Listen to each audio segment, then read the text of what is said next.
नमस्कार, मी वैशालीच रेसिपीमध्ये आपल्या सर्वांचं नेहमीप्रमाणेच पुन्हा एकदा स्वागत आहे। आज आपण आपल्या आजच्या रेसिपीमध्ये कोल्हापुरी स्पेशल पांढरा रस्सा करतोय। पांढरा रस्सा करण्यासाठी आपण गावठी कोंबडीचं चिकन साफ करून आणि स्वच्छ धुवून घेतलं आहे। चिकनवर जास्तीत जास्त अर्धा चमचा हळद घालायची आणि त्याचबरोबर मीठही घालायचं। हळद आणि मीठ सर्व चिकनला असं व्यवस्थित लावून घ्यायचं।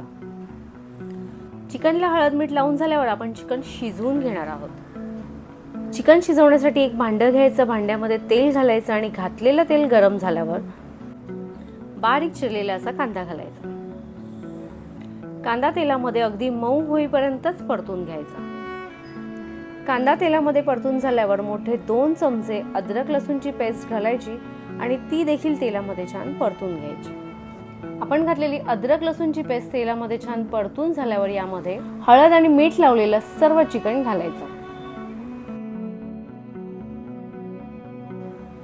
आणि आपण घातलेलं सर्व चिकन तेलामध्ये छान परतून घ्यायचं।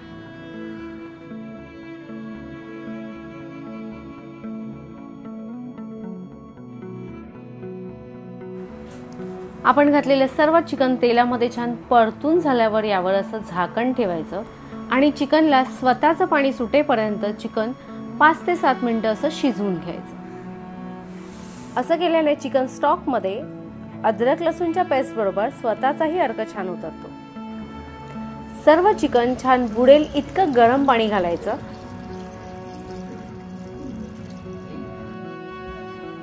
आणि असं झाकण ठेवून 80 ते 90% चिकन छान शिजवून घ्यायचं। चिकन शिजायला जास्त वेळ लागत नाही। आपण गावठी कोंबडीचं चिकन घेतलेलं आहे, त्यामुळे हे चिकन शिजायला जास्तीत जास्त 10 ते 15 मिनिटं लागतात। पाहू शकता चिकन बऱ्यापैकी शिजलेलं आहे।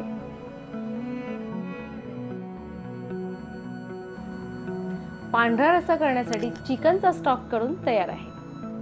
पांढरा रस्सा करण्यासाठी लागेल तितका चिकनचा स्टॉक असा काढून घ्यायचा। आता आपण पाहणार आहोत पांढरा रस्सा करण्यासाठी लागणारं सर्व साहित्य। चिकन स्टॉक, किसलेलं ओलं खोबरं, चमचाभर जिरं,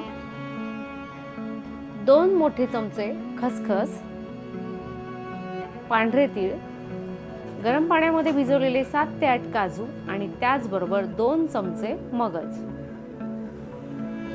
तमालपत्र, मसाला वेलची, दालचिनी। आपण हिरवी मिरची चिरून घेतली आहे। तुम्हाला जर लाल मिरची घ्यायची असेल तर तुम्ही ती देखील घेऊ शकता। त्याचबरोबर काळी मिरी आणि लवंग, 1 चक्रफूल। आता आपण पॅन गरम करून पॅन मध्ये जिरं, खसखस आणि त्याचबरोबर पांढरे तीळ घालून सर्व साहित्य आपण गरम करून घेणार आहोत।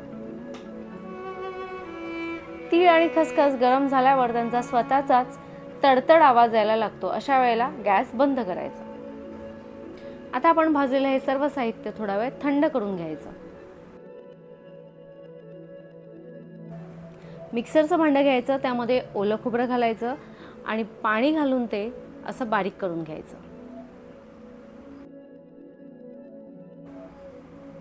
एखादं भांडं घ्यायचं आणि त्यावर सुती किंवा तुमच्याकडे इतर कोणताही कपडा असेल तो ठेवायचा आणि त्यावर मिक्सर मध्ये बारीक केलेलं सर्व असं खोबरं घालून घ्यायचं आणि खोबऱ्यातील दूध असं गाळून घ्यायचं। पुन्हा खोबऱ्यामध्ये पाणी घालून खोबरं मिक्सरला लावून त्यातील दूध असं गाळून घ्यायचं। आता भाजलेलं सर्व साहित्य थंड झाल्यावर ते असं मिक्सरच्या भांड्यात काढून घ्यायचं। त्याचबरोबर भिजलेले मगज आणि काजू, आपण घेतलेलं सर्व साहित्य मिक्सर मध्ये असं बारीक करून घ्यायचं।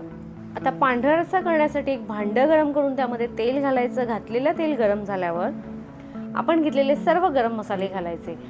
तमालपत्र, काळी मिरी, लवंग, दालचिनी, मसाला वेलची आणि त्याचबरोबर चक्रफूल आणि चिरलेली हिरवी मिरची। सर्व मसाले तेलामध्ये छान तडतडले की यामध्ये आपण मिक्सर मध्ये बारीक करून घेतलेलं सर्व साहित्य घालायचं आणि तेलामध्ये छान असं 1 ते 2 मिनिटं परतून घ्यायचं। आपल्याला पांढरा रस्सा करायचा आहे।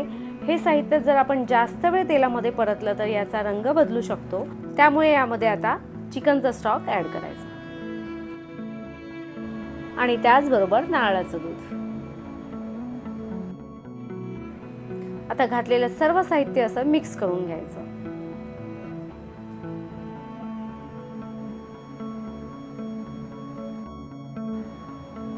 सर्व साहित्य मिक्स करून झाल्यावर यामध्ये अगदी थोडंसं मीठ घालायचं, कारण आपण चिकनच्या स्टॉकमध्ये सुद्धा मीठ घातलं होतं. आता गॅसची फ्लेम लो ठेवूनच याला उकळी आणून घ्यायची. गॅसची फ्लेम मात्र हाय करायची नाही, कारण आपला पांढरा रस्सा फाटू शकतो. पांढरा रस्सा शिजायला जास्त वेळ लागत नाही. त्याला उकळी आली की गॅस बंद करायचा. पाहू शकता आपला पांढरा रस्सा करून तयार आहे.